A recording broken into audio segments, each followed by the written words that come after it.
Recent Leh of announcements from leave companies. സത്യം ഈ അടുത്ത് എന്തോരാ പറയാ, ആമസോണിൽ നിന്നൊക്കെ എന്നാ ലേ ഓഫ് സാധ്യം. നെറ്റായിൽ 600 എംപ്ലോയീസ് അത് കേട്ടിട്ടുണ്ടായിരുന്നു. ഇനി അടുത്തത് ക്രോക്കിലോ, ഞാൻ ആദ്യമായിട്ടാണ് കമ്പനീനെ കുറിച്ച് എനിക്കുന്നത്. 1000 എംപ്ലോയീസ്. അടുത്ത അപ്ലൈഡ് മെറ്റീരിയൽസ് 1444 എംപ്ലോയീസ്. ടാർഗറ്റ് 1800 എംപ്ലോയീസിനെ ലേ ഓഫ് ചെയ്യാണ്. പാരാമൗണ്ട്, എന്റെ മോനെ പാരാമൗണ്ട് ചേട്ടാ, 2000 എംപ്ലോയീസ്.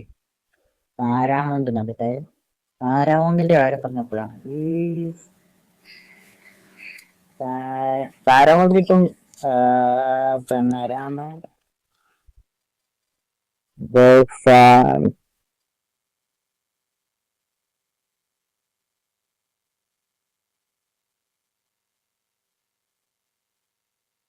അതന്നെ ഡേവിഡ് എൽസൺ ആണ് പാരാമൗണ്ടിന്റെ മുതലാളി. ഇപ്പം സ്കൈ ഡാൻസ് മീഡിയ ആണ് ആക്ച്വലി പാരാമൗണ്ട്. ഈ അണ്ണനാണ് നമ്മുടെ ഇത് എന്താ പറയാ, നമ്മുടെ ഒറാക്കളുടെ ഫോൺ ആരിയലിസിന്റെ മോനാണ് ഈ ചെന്നായി.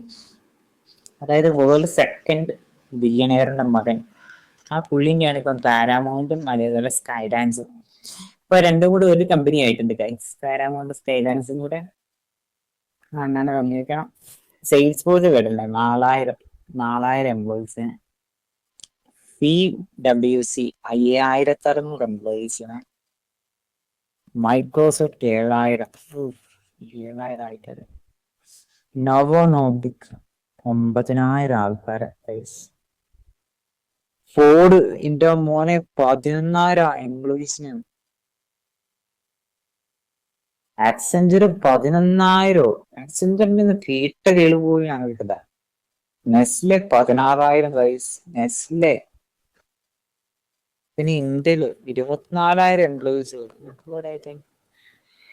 24. ആമസോൺ 30,000 ഇത് കേട്ടിരുന്നു. 30,000 എംപ്ലോയീസ്. അബ്സ് UPS 48,000 employees. What is this? അതായത് ഇത്രയധികം ആൾക്കാരെയാണ് അവര് ലേ ഓഫ് ചെയ്യുന്നത്.